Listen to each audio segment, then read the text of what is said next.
자, 우리 고대 임금 성종 배우고 있었어요. 그 의경세자. 의경세자는 세조의 아들이죠. 큰아들. 의경세자와 소예왕후. 그러니까 나중에 이제 아들이 왕이 되면서 인수대비라고 불렸던 이 사람. 인수대비와의 사이에서 낳은 자식이 성종이었죠. 성종은 경쟁자들이 있었는데 경쟁자들을 물리치고 왕이 될 수가 있었어요. 성종의 경쟁자 첫 번째가 자기 친형이었던 월 월산대군. 16살이었죠. 자을상군 성종 13살이었고, 그리고 예종의 아들이었던 제한대군이 있었죠. 제한대군은 4살이었죠. 자, 제한대군은 예종의 아들, 전 왕의 아들이라는 유리한 점이 있었고, 월산대군은 자을상군보다 나이가 더 많다는 그 형이라는 또 그런 강점이 있었는데, 자, 그럼에도 불구하고 이 자을상군이 왕이 됐어요. 성종으로. 자, 이게 왜 이렇게 됐죠? 그죠? 그 성종의 부인이 공예왕후 한씨라는 여자죠. 이 공예왕후 한씨가 공신이었던, 훈구 공신이었던 누구의 딸? 한명회의 딸이었어요. 앞서서 단종이 그 할머니도 없고 엄마도 없고 그렇다고 처갓집 식구들도 단종을 지켜줄 만한 힘이 못 돼서 제거된 걸 보고 강력한 처갓집, 어린 왕의 강력한 처갓집이 있으면은 어린 왕을 지켜줄 수 있을 거라고 좀 판단을 해서 공신이었던 한명회의 딸을 성종에게 이제 성종이 아직 왕이 되기 전에 먼저 결혼을 시켜놨죠. 그래서 그런 이유로도 이 성종이 왕이 됐어요. 자, 그리고 성종이 어린 나이 13살에 왕이 됐기 때문에 바로 정치를 못하고 성종의 할머니였던 이 의경세자의 엄마 누구죠? 정의왕후.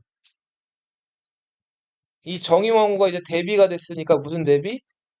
이 자성 대비가 왕실의 제일 큰 어른으로서 최초로 뭐를 하게 돼요? 수렴 청정이라는 걸 하죠. 렴이 런 거라고 그랬어요. 블라인드, 블라인드. 예. 대나무로 만든 블라인드. 조선시대. 그래서 이거로 얼굴 같은 거 아무리 대비라고 할머니라고 해도 여자죠. 그러니까 여자랑 남자랑 얼굴 맞대고 앉는 거를 조선시대 때는 굉장히 금기시하는 거라서 발로 얼굴 가리게 하고 신하들이 얘기하면은 그걸 할머니가 옆에서 듣다가 이제 어린 왕을 대신해서 정치하는 거. 왕이 클 때까지. 이걸 수렴청정이라고 하죠. 자, 그리고 이 성종 초기까지만 해도 계유정난 이끌었던 그 공신 그룹들, 훈구 세력들이 힘이 셌죠. 그 대표적인 사람이 압구정 한 명에. 근데 권력 가지고 지나치게 욕심을 부리고 압구정에 대한 자부심이 커서 그 정자의 명나라 사신 왔을 때 왕실에서 쓰는 우산 빌려달라 그랬다가 성종이 진노했다 그랬죠. 그리고부터 관직에서 쫓겨난 다음에 한 명에는 다시 관직에 복귀를 못하게 돼요. 성종이 점점 커가면서 이런 소리를 많이 들어요. 누구랑 닮았다. 행동도 태도도. 세종대왕이랑 닮았다는 얘기를 많이 들어요. 그만큼 성종은 모범생이었어요. 하루에 신하들 만나서 공부하는 거 4번 한다 그랬죠. 조강, 주강, 저녁에 하는 거 석강, 자기 전에 신하들 만나서 공부하는 거 야대. 이게 4번씩 공부를 했단 말이에요. 그래서 그 신하들이랑 공부하는 거를 경연이라고 부르는데 성종 재위 기간 25년 동안 경연한 횟수를 세봤더니 1800번 정도가 나온다 그래요. 그러니까 거의 뭐 일주일에 서너 번씩 계속 신하들을 만나가지고 이렇게 경연을 또 했다 그러죠. 세종대왕 때는 집현전이라는 기구가 있었죠. 기억나요? 근데 이 집현전이 학자들을 많이 배출하고 막 여러 학문 연구로서 아주 유명한 기관이었는데 세조라는 임금 때 집현전 어떻게 됐어요? 없어졌죠. 세조는 이제 무리한 방법으로 왕이 된 다음에 아무튼 무리수를 많이 뒀잖아요. 근데 집현전에서 공부하는 학자들이나 이런 사람들은 공자, 맹자 달달 외우고 충성, 효도 강조하는 사람들인데 세조가 그걸 정면으로 어긴 왕이죠. 네. 근데 그런 학자들 모아놓고 토론해봤자 좋은 얘기가 나오겠어요? 안 나오죠. 그러니까 세조는 아예 그 집현전을 없애버려요. 경연도 열질 않아요. 그리고 자기 혼자 좀 독불장군처럼 독단적으로 정치를 한단 말이에요. 근데 성종 때는 이제 그러지 않죠. 집현전이란 이름 그대로 부활시키진 않고 궁궐 안에 책을 관리하는 홍문관이라는 조그만한 그 장서가 기구가 있었는데 그 홍문관을 확대 개편해요.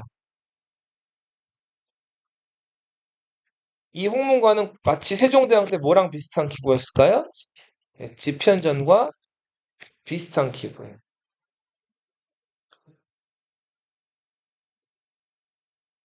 세조 때는 의정부 정승들한테 권한을 줬어요, 안 줬어요? 김종서 이런 사람 다 때려 죽였죠. 그래서 왕이 독단적으로 정치를 했잖아요. 그래서 그 의정부보다 아래에 있는 6개 행정부서 뭐가 있어요?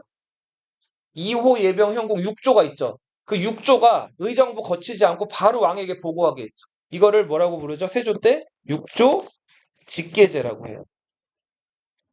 근데 성종 때는 이렇게 하지 않고 이 홍문관 관리들과 경연을 통해서 토론을 해요.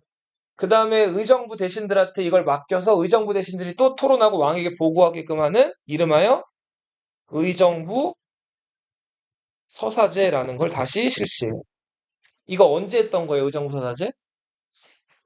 그쵸. 세종대왕이 집현전 학자들이랑 모여가지고 학문 연구하고 토론하고 나라 중요한 일들 결정하는 일들을 이 경연에서 하고 의정부 재상들한테 많은 힘을 몰아줬던 시스템이 의정부 서사제잖아요. 이거를 성종 때 다시 실시하게 됩니다. 그리고 이제 홍문관과 더불어서 힘이 더 실린 기구가 있어요. 그 기구가 맞아요. 홍문관 플러스 여기다 쓰는 게 좋을려나? 여기다 쓸게. 사헌부, 사간원.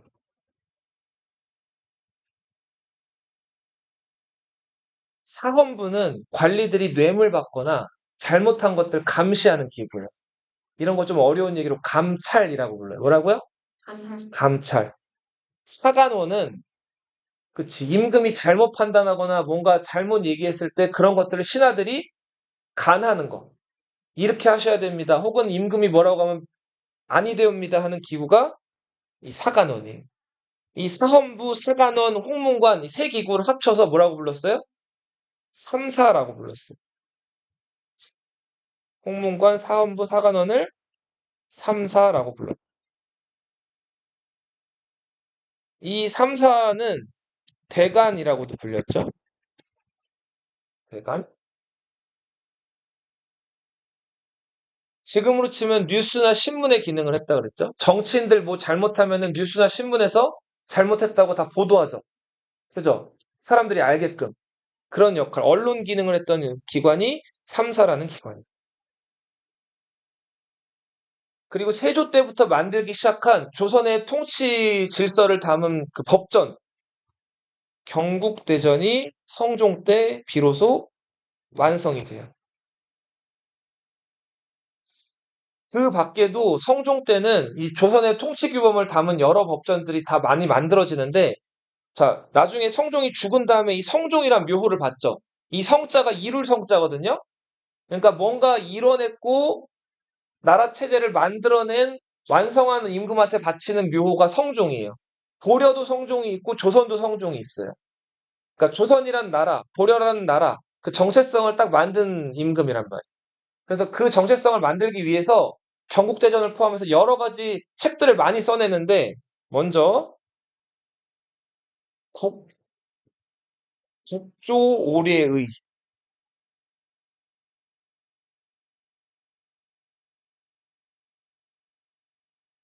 자, 그 일정 나이가 되면은 이제 너희들 얼마 안 남았는데 성인이 되죠. 조선시대 때는 성인이 됐을 때 하는 의식들이 있어요. 뭐 남자는 쌍투를 튼다든지, 여자들은 비녀를 꼽는다든지. 자, 이게 성인이 될 때 하는 의식인데, 뭐 그런 의식들. 성인식이 있고, 그다음 결혼할 때 혼례. 예. 그리고 결혼한 다음에 이제 얼마 안 있어서 부모님이 뭐 돌아가시거나 했을 때 상례. 그리고 1년에 한 번씩 부모님 돌아가신 날 1년에 한 번씩 제사 지내는 거 제례. 손님을 맞이할 때 하는 거 뭐 빈례. 이제 이런 것들을 하는 5가지 의례. 이런 것들을 정리한 국조오례의. 고조선부터 고려 말까지 한국에 존재했던 여러 시들을 모아가지고 만든 시집 동문 선. 고조선부터 고려 말까지의 역사를 기록한 동국 통감.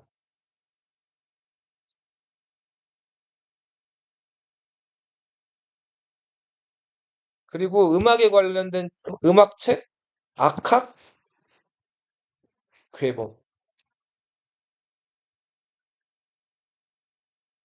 자, 이런 책들을 만들어서 편찬하고 조선이란 나라를 딱 단단하게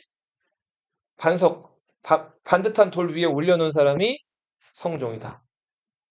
그리고 성종 때 활약했던 이 편찬 사업을 참여했던 여러 신하들, 양성지, 노사신, 서거정,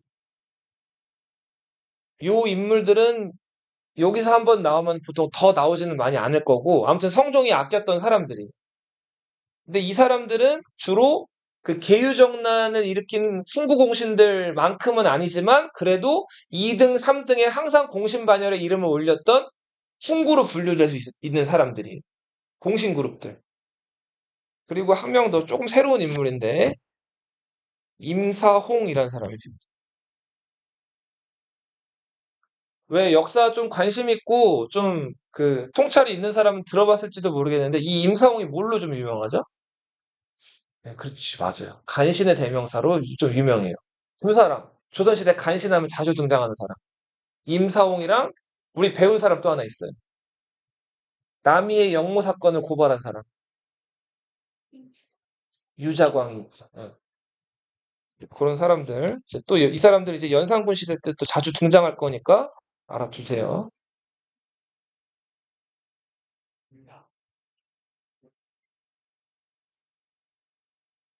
자, 그리고 이 성종의 엄마였던 인수대비가 보통 인물이 아니라 그랬죠.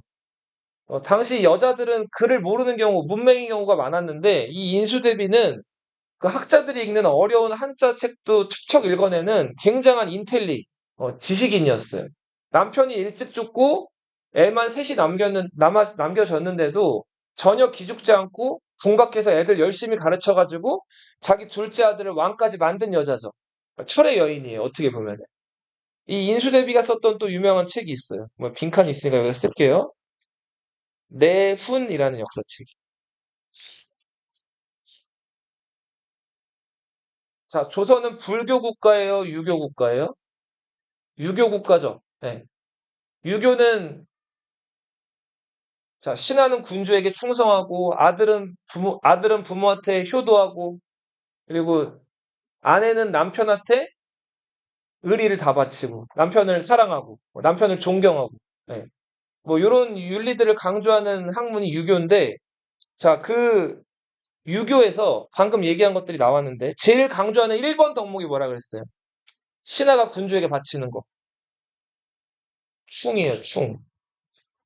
유교에서 신하가 군주에게 바치는 1번 덕목이 뭐라고요? 충. 이게 가장 최고 핵심 가치예요. 그 다음 두 번째, 집안에서 효죠, 효. 자식이 부모한테. 그 다음 세 번째, 아내가 남편한테. 사랑? 아내가 남편한테? 아, 이거 얘기했었는데? 열이죠, 열. 열. 그래서 남편이 죽어도 재혼 안 하고 여자가 그 끝까지 남편에 대한 의리 지키면서 늙어 죽으면 그걸 열녀라고 불러. 열녀. 그래서 이런 사람들을 충신, 효자, 열녀의 이야기들을 굉장히 강조하고 이렇게 권장했단 말이에요, 백성들한테. 자, 근데 이 인수대비는 연려 관련된 이야기들을 아주 좋아했고 이 연려의 이야기들과 그 아내가 집에서 남편에게 지켜야 될 규범 이런 것들을 정립해서 책으로 썼는데 이게 뭐라고요? 내훈.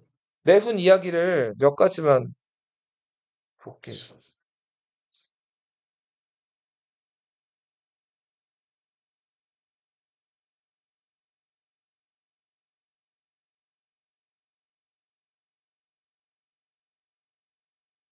요거 한번 같이 읽어볼게요. 이게 시간이 좀 걸리더라고, 항상 이 얘기.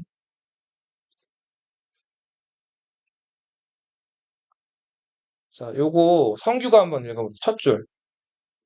아들이 아내를 꽤 마음에 들어 하더라도 부모가 기뻐하지 않으면 내보내야 하고. 자, 보세요. 아들이 아내를 꽤 마음에, 아들이 아내를 되게 좋아하더라도 부모가 아내를 기뻐하지 않으면, 부모가 아내를 좋아하지 않으면 어떻게 해야 된대요?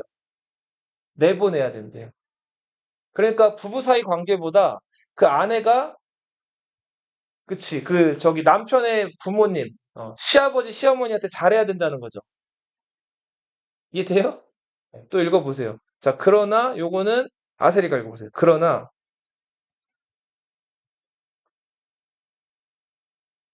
누구나라고 하신다면, 죽을 때까지 헛소리 하지 마라. 자, 아들이 아내가 마음에 들지 않더라도, 결혼할 여자가 마음에 안 들어도, 자, 그 여자가, 아, 아들이 마음에 안 들어 하는 여자가 아들의 부모를 잘 섬기는구나라고 느낀다면, 아들은 그 마음에 안 드는 여자라도 부부의 예를 실천하면서 죽을 때까지 잘 살아야 된다는 거예요. 그러니까 부부끼리 사랑보다 뭘 더 강조하고 있는 거예요. 그치? 그러니까 며느리 된 사람, 아들의 아내가, 어, 시아버지, 시어머니 모시는 게 더 중요하다 이런 걸 강조하는 얘기죠, 지금. 그죠? 그러니까 너희 엄마들이 아빠의 엄마니까 너희들 할머니죠. 할머니, 할아버지한테 더 잘해야 된다는 거예요. 잘 하시나요? 네. 대부분, 그쵸. 예. 근데 요즘은 조금 느낌이 다르죠? 그죠? 이때는 좀 어때요? 지금 이거 좀 뭐, 말투나 이런 느낌 자체가. 그쵸. 부모 중심적이죠. 그리고 좀 명령하듯이 하는 그런 어투죠. 그죠? 만약에 엄마한테 이렇게 하라 그러면 엄마가 좋아할까요? 할머니 잘 챙겨야 된다고 엄마한테 강요하면은 난리가 나겠죠? 그쵸? 네.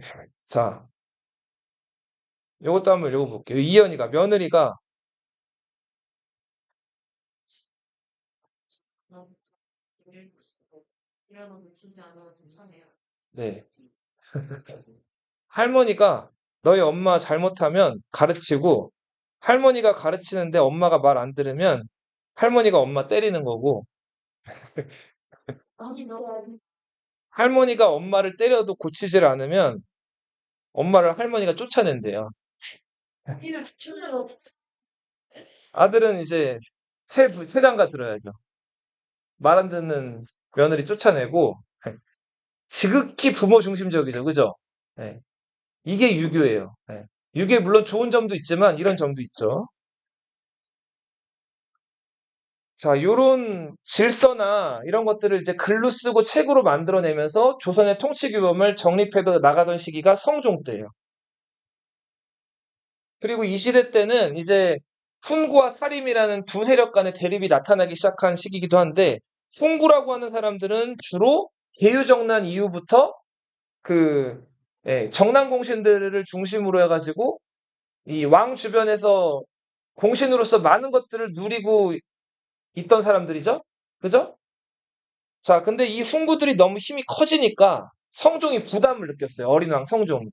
그렇게 해서 새로운 세력들을 뽑아 쓰기 시작하는데 그 사람들을 뭐라고 불렀어요? 사림이라고 불렀어요. 사림. 이 사림은 저번 시간에 잠깐 얘기했는데 저 뿌리까지 올라가면 어디까지 올라간다 그랬어요? 고려 말까지 올라간다 그랬죠. 고려 말에 끝까지 고려의 충성을 지키다가 죽은 사람이 있어요. 그렇죠. 정몽주. 그 정몽주의 제자 길재와 그 제자들, 조선을 섬기지 않고 고려에 끝까지 충성하겠다고 하면서 은퇴하고 시골에 숨어서 공부하면서 제자를 길렀던 그 사람들이 세조 때부터 이제 시간이 많이 지나가지고 슬금슬금 과거 시험에 합격해서 벼슬에 나오고 있었단 말이에요. 근데 이 사람들 무서운 사람들인 게 이 사람들 어쩔 수 없이 그 조선시대 과거 시험에 응시하지 않으면은 농사를 지어야 되니까 출세하려고 과거 시험에 응시해서 관직에 나오긴 나왔어요. 근데 마음속으로 조선을 인정해요, 안 해요? 안 하는 사람들이. 이 사람들은 뿌리 깊숙이 조선은 시작부터 어떤 나라? 잘못된 나라라는 생각을 가지고 있는 사람. 그래서 이게 배운 사람들이 무서운 거예요. 앞에서 뭐 얼굴은 밝게 하고 충성하는 척 하는데 뒤에서는 전혀 그렇지가 않은 거예요. 그리고 특히 이 사람들이 굉장히 비아냥대고 회의적이었던 거. 굉장히 비난했던 사건. 아, 보이시 조선 건국은 좀 더 옛날 얘기고 그거보다 또 더 뒷시대 이야기. 그치. 이 사람들이 특히 싫어했던 거. 계유정난과 세조를 비롯한 훈구 공신들을 이 사람들은 인정할 수가 있어요, 없어요? 없어요. 이 살인들은 계유정난을 일으킨 훈구 공신들과 세조들을 뭐라고 생각했냐면 폐륜을 저질렀다고 생각을 했어요. 이런 정치들을 무슨 정치? 패도. 덕으로 다스리는 그 유학자들이 할 게 아니라 힘으로 윽박지르고 억누르는 정치. 그리고 단종이라는 아무런 문제가 없는 어린 왕을 삼촌이 몰아낸 그런 폐륜을 저지른 사람들로 여겼단 말이에요. 근데 그 속마음을 감추고 살인들이 세조 때부터 스멀스멀 정치계에 나오기 시작을 해. 그거 안 하면 아까도 말씀드렸듯이 농사 짓는 것밖에 없으니까. 대표적인 살인의 대표 주자가 김종직이라는 인물이었어요. 김종직은 아주 왜소했다 그래요. 그리고 성격이 아주 깐깐했다 그래요. 근데 공부는 또 아주 잘해. 자, 그런 인물인데 이 김종직이 음, 이 살림에 있어서는 굉장히 좀 뭐랄까 촉망받는 그리고 리더로서 좀 이름을 날렸는데 그래서 살림들은 이 김종직을 가리켜서 살림의 종파를 이끄는 종장이라고도 불렀다. 자기들 우두머리라는 뜻이.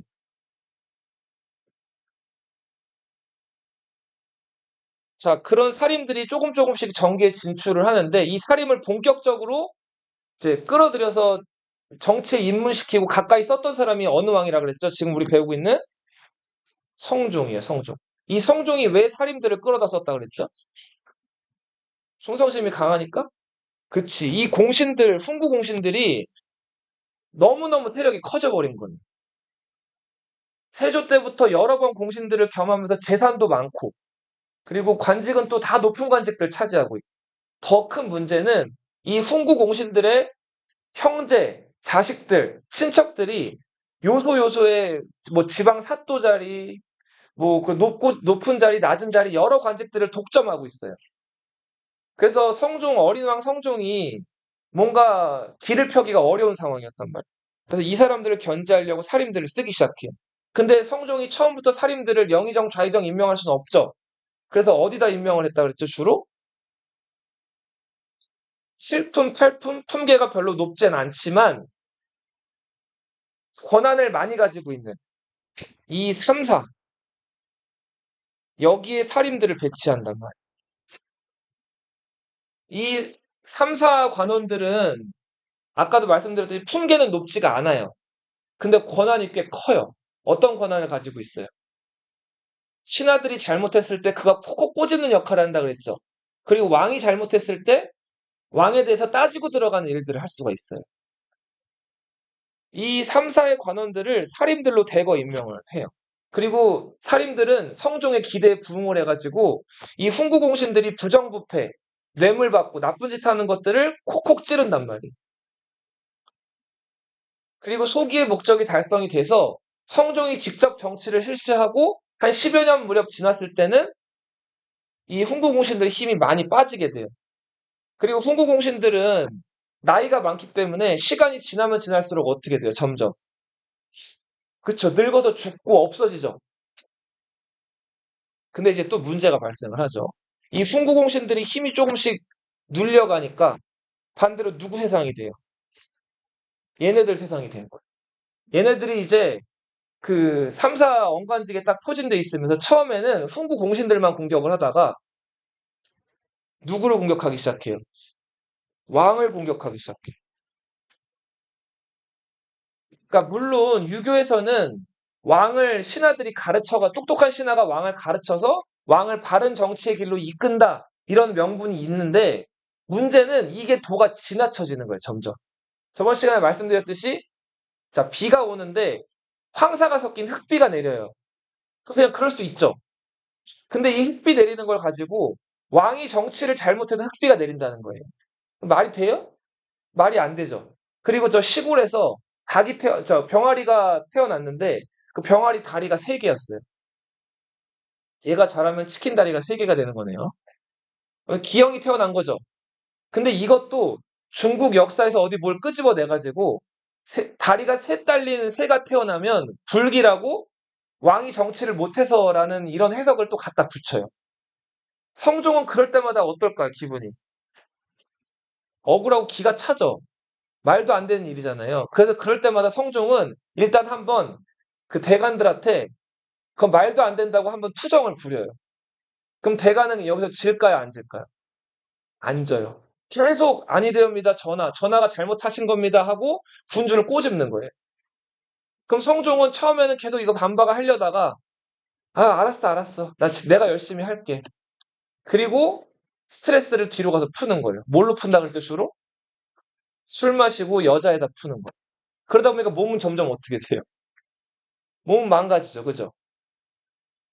자, 그리고 또 창경궁에 비가 많이 내려서 연못이 넘쳤는데 성종이 이제 구리로 만든 수통을 이렇게 만들어가지고 그 물 안 넘치게끔 옆에다가 좀 저수지같이 만들어 놨다 그랬죠?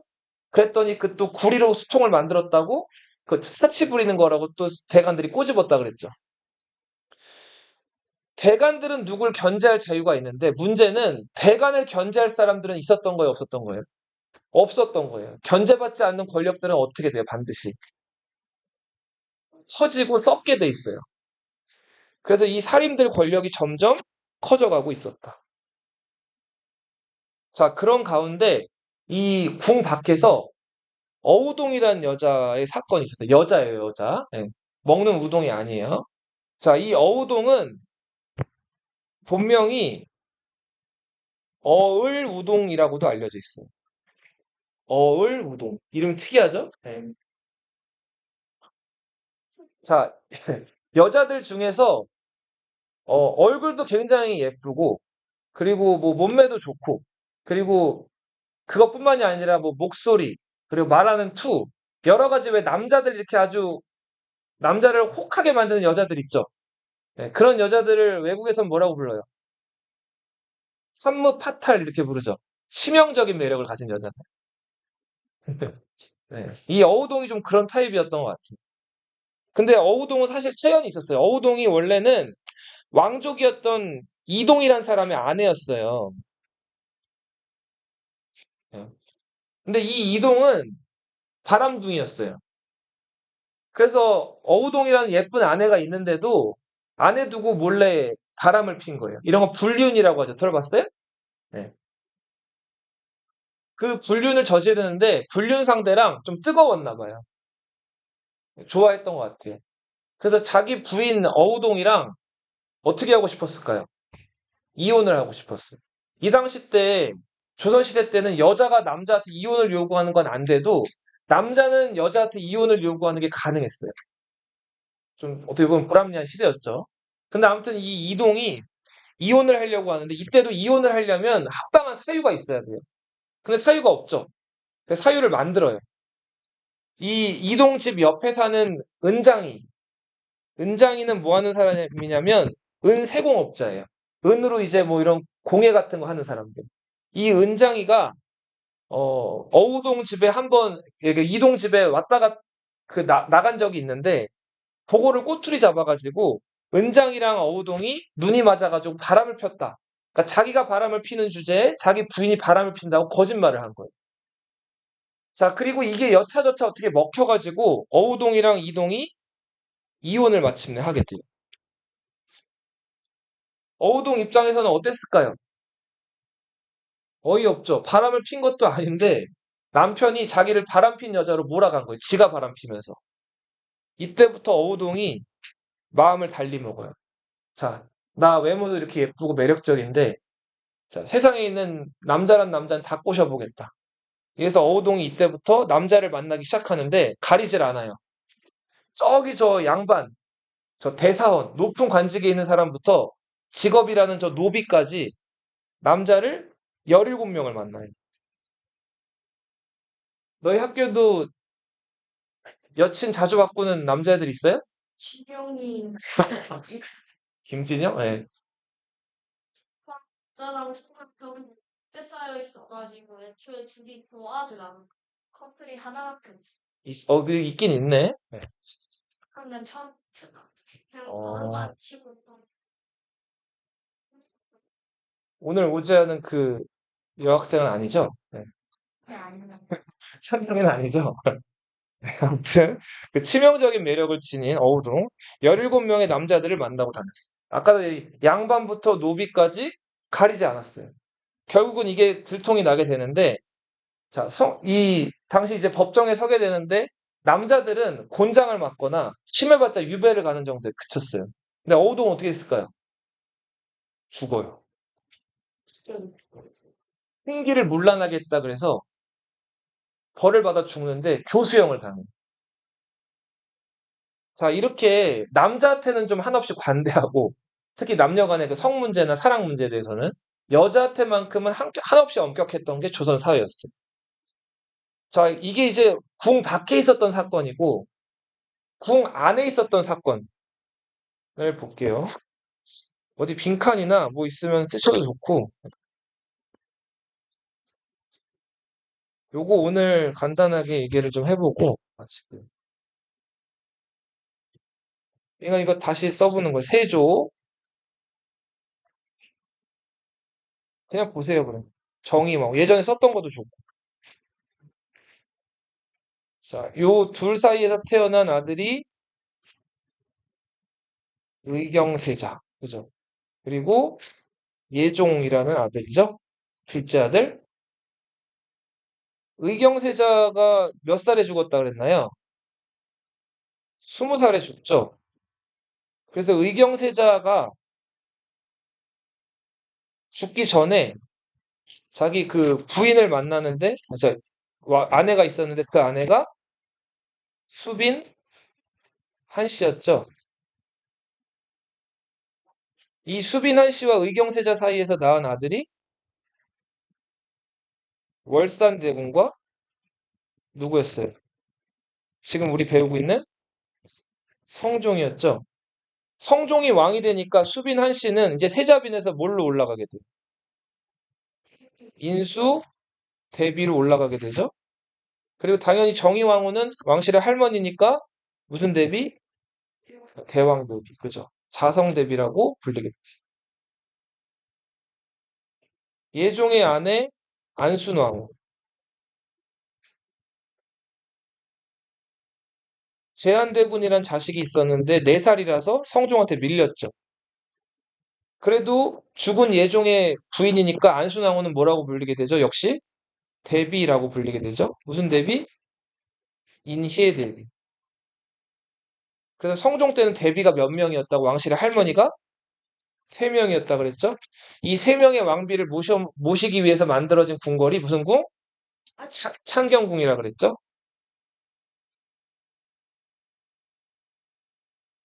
자, 여기 좀 칸이 이렇게 돼서 성종을 조금 더 줄여주세요. 성종.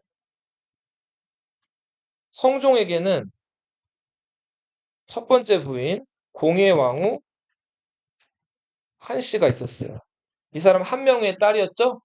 19살에 죽어요. 너무 일찍 죽었죠. 성종은 조선시대에 자식을 그러니까 두 번째로 많이 낳은 왕이, 가장 많이 낳은 왕이 태종 이방원, 29명 낳았고, 이 성종은 부인이 12명, 자식은 16남 12녀였어요. 그러니까 몇 명 낳은 거예요? 28명을 낳은. 자, 성종이 여러 후궁들 중에서 정비가 죽은 다음에 여러 후궁들 중에서 하나를 왕비로 높여요. 그 왕비가 윤씨였어요. 윤씨. 재헌왕후라고 나중에 높여지는 여잔데 재헌왕후 윤씨. 이 사람은 윤기견이란 사람의 딸이에요.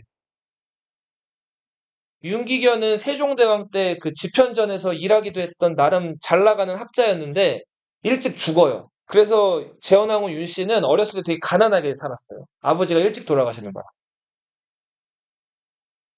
이 재헌왕후 윤씨가 이제 궁에 들어왔고 그리고 또 하나의 윤씨가 있었어요.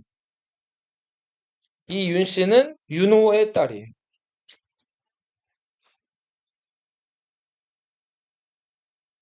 그리고 정씨, 정씨는 소용이라고 불렀어요.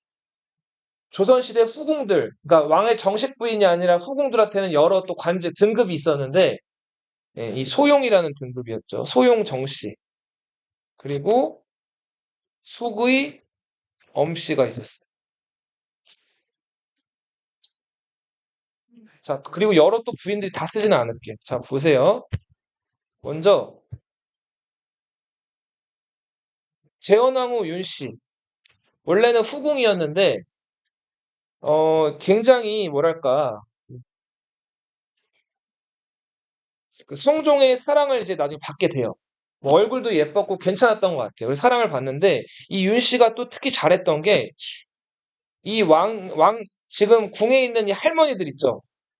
자성 대비, 인수 대비, 인예 대비 이 세 명의 대비들을 굉장히 잘 모셨어요.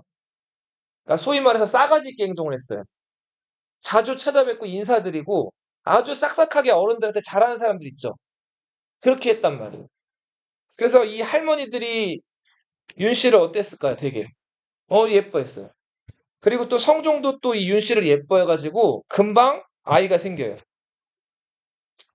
태어났기 때문에 자 큰아들이었기 때문에 으뜸 원자를 써가지고 뭐라고 불렀을까요? 원자라고 불러요. 원자. 이 원자가 나중에 연산군이라고 불리는 왕자죠. 자 근데 아들 낳고부터 어깨에 힘이 들어가기 시작해. 왕실 여자들은 왕의 아이를 낳게 되면 그것도 아들을 낳으면 이게 권력이란 말이에요. 그 나중에 그 아들이 왕이 될 수도 있죠. 그럼 자기는 대비가 되는 거죠. 그죠? 이때부터 소위 말해서 좀 오만방자해져요.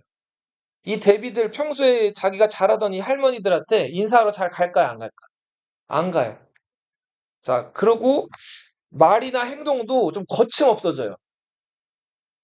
자, 그리고 자기 자식 이제 나중에 그 세자 되고 왕 되는 거 미리 그런 얘기들을 누가 이렇게 해주는 것도 아니고 물어본 것도 아닌데 그 얘기를 막 자기가 하고 다니는 거예요.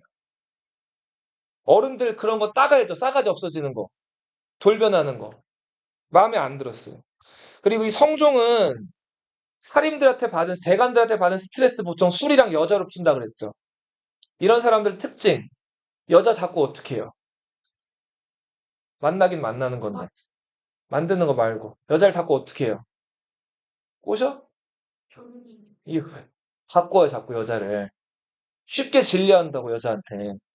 자, 그래서 한동안 좋아하다가 아들 낳고 좀 윤 씨가 질리니까 다른 여자들을 만나기 시작을 해요.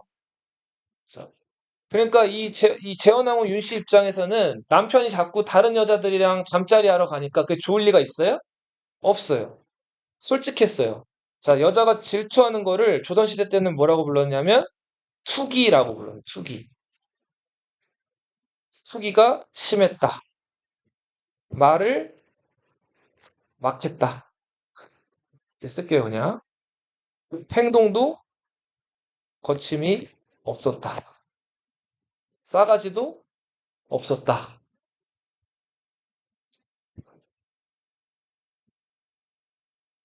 자, 근데 아까 우리 내훈 그 잠깐 읽어봤죠? 며느리는 남편한테 잘하는 것보다도 누구한테 더 먼저 잘해야 된다고? 시어머니, 시아버지에게 잘해야 된다고 책까지 썼던 사람이 인수대비죠. 이 똑똑한 성종의 엄마. 인수대비 입장에서 이 윤 씨가 너무너무 꼴 보기 싫었겠죠. 그렇죠? 이 왜 그래도 할머니랑 엄마랑 사이 안 좋은 경우들도 있죠? 굉장히 아무튼 미워했단 말이에요. 그러던 중에 성종이 오랜만에 이 재헌왕후 윤 씨를 찾아왔어요. 근데 재헌왕후 윤 씨가 뭘 황급히 감추는 거예요. 자, 뭘 감추나 봤더니 내놔보시오 했더니 품속에서 뭐가 나왔냐면 비상이라는 게 나왔어요. 비상. 비상이 뭘까? 비상. 독약이에요. 독약. 이걸 왜 갖고 있었을까요? 그 성적 여자들 그쵸? 이거 뭐 성종한테 먹이려고 하는지 아니면은 성종이 좋아했던 다른 후궁들한테 먹이려고 했는지 모르겠지만 이걸 품에 감추고 있었던 거예요. 그리고 또 책이 나왔어요. 기본적이 싫어. 누군가를 저주하는 책이 나온 거예요. 자, 이 윤 씨가 이런 것들을 가지고 있다는 걸 성종이 알게 돼서 이 책이 뭐냐는 식으로 추궁을 하고 윤 씨를 굉장히 성종이 면전에서 이렇게 윽박질렀어요. 혼을 냈다고 해야 되죠? 근데 여자들한테 큰 소리 치거나 여자들한테 왜 그랬냐고 이렇게 따져 물으면 여자들이 어떻게 돼요? 여자들한테 그렇게 하면 안 돼요, 절대로. 남자들 잘 알아두세요. 네. 뭐 있으면 다정다감하게 얘기해야 돼. 물론 근데 다정다감하게 얘기할 만한 사안은 아니었죠. 독약을 가지고 있는데. 그죠? 자, 그런데다 이 소문이 다 왕의 궁실에 퍼졌겠죠? 야, 인수대비가 노발대발 화를 내요.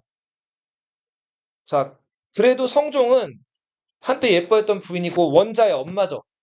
그러니까 또 윤 씨를 찾아갔어요. 근데 또 아니나 다를까? 두 부부가 오붓하게 지내다가 이제 몇 마디 오고 갔는데 감정이 아직 안 풀린 것들이 있죠. 특히 이윤 씨 입장에서는 남편이 다른 여자 만나러 가는 것 때문에 분통이 터지는 상황이라서 한마디 또 툭 세게 나왔어요. 엄마 아빠들 부부싸움 하는 거 보면은 뭐 조곤조곤하게 말씀하시는 분들도 있지만 아닌 경우도 있죠. 언성이 높아지고 자, 이 윤 씨는 요즘에 태어났어야 되는 여자예요. 성종을 한 대 팼어요. 자, 왕을 때린 거예요. 자, 근데 이 손뼉, 이 손으로 아주 뺨을 야무지게 착 때린 거예요. 그러다 어떻게 됐을까요? 얼굴에 스트레치가 난 거예요. 자, 한 대 맞았어요, 왕이. 자, 보통은 엄마들이 아빠 때리지 않죠? 예. 때리시나? 자, 근데 아무튼 성종이 한번 세게 맞은 거예요. 근데 성종은 계속 신하들 만나야 되죠. 아내한테 뺨 맞았다고 이러고 돌아다니는 거 되게 쪽팔리죠. 그죠? 그 길로 문을 박차고 나갔어요. 그리고는 다시는 윤 씨를 만나러 안 오죠. 화가 단단히 난 거. 어디 감히 자기 예쁜 아들을 뺨을 때려? 저 며느리년이? 자, 이렇게 나오기 시작한 거예요, 인셉이. 그리고 재혼왕후 윤 씨를 그 길로 궁 밖으로 쫓아내요. 소위 말해서 뭐가 된 거예요, 왕비 자리에서. 폐비가 된 거죠. 그래서 우리는 재혼왕후 윤 씨라고 부르는 거는 나중에 연산군이 이렇게 부르는 거고, 폐비 윤 씨라고 더 익숙하게 알고 있죠. 이때 원자의 나이 4살이었어. 자, 너희 4살 때 기억 있어요? 있어? 그래서 엄마 없다고 피아노 있어. 4살, 4살 때 엄마 얼굴이나 이런 거 기억할 수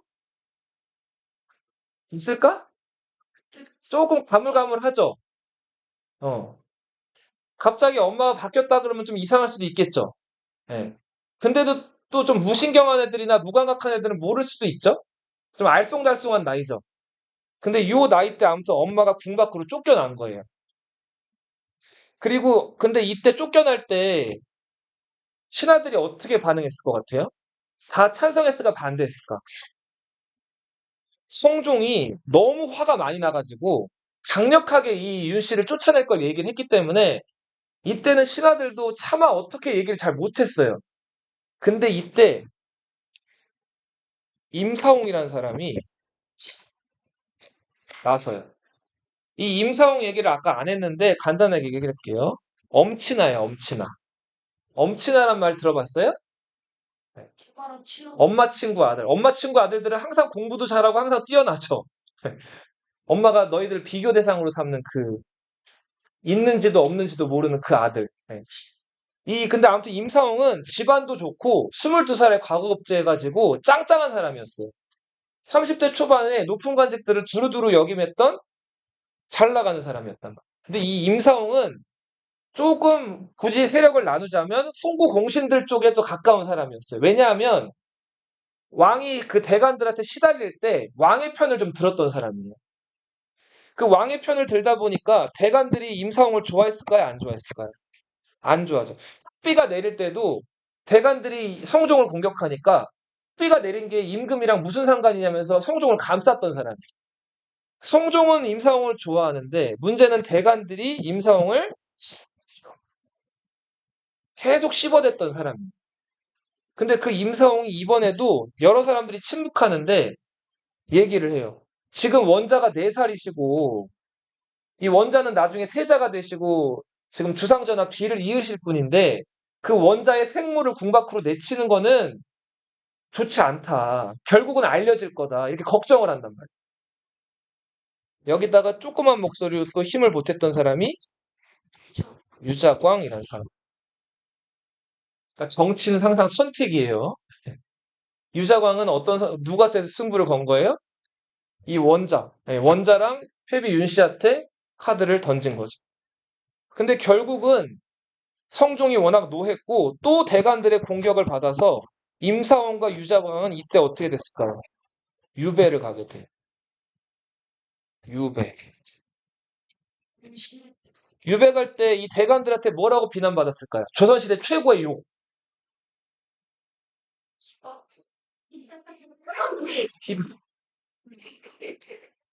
임사원과 유자광은 소인이다 이런 소리를 들어요. 조선시대 최고의 욕이 뭐라고요? 소인. 이 소인은 어디가 작다는 거예요?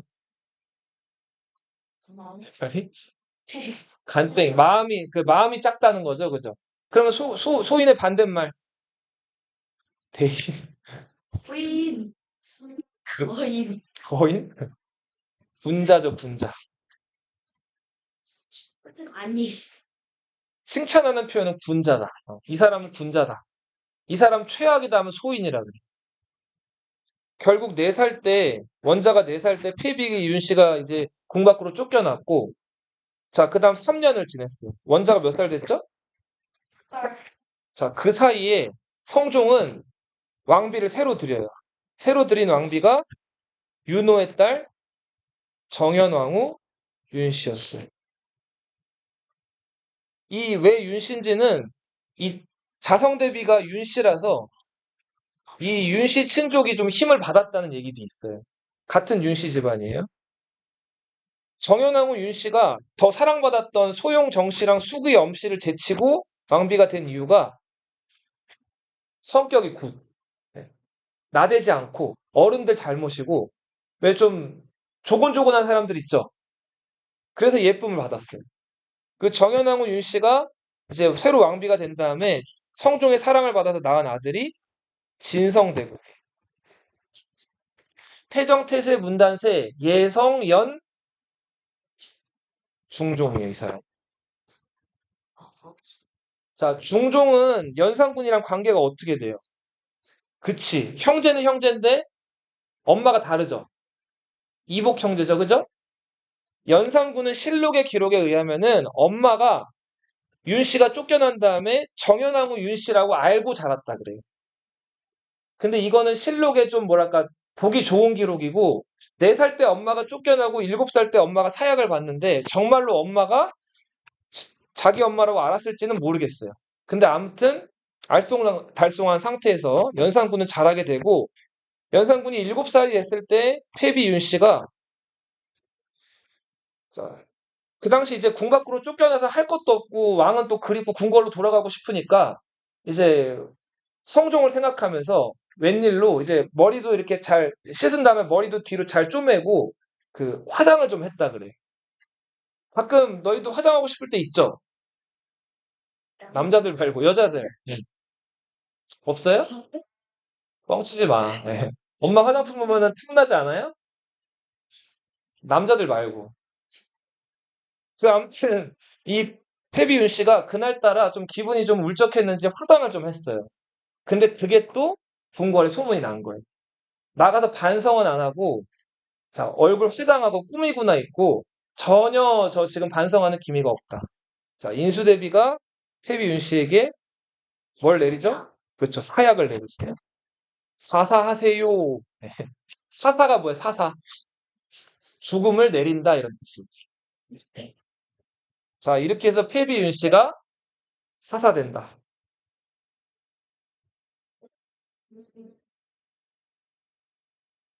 자, 요 얘기 한 개만 더 하고 마칠게요. 패비윤 씨가 죽고 연산군은 엄마가 궁 밖으로 쫓겨나는 걸 아는지 모르는지 실록의 기록은 굉장히 제한되어 있는데 아마 대부분은 다 연산군이 커가면서 자기 친엄마가 정연왕후가 아니라는 걸 알았고 알게 됐을 거다라고 얘기하는데 어쨌든 상황은 일단락이 됐어.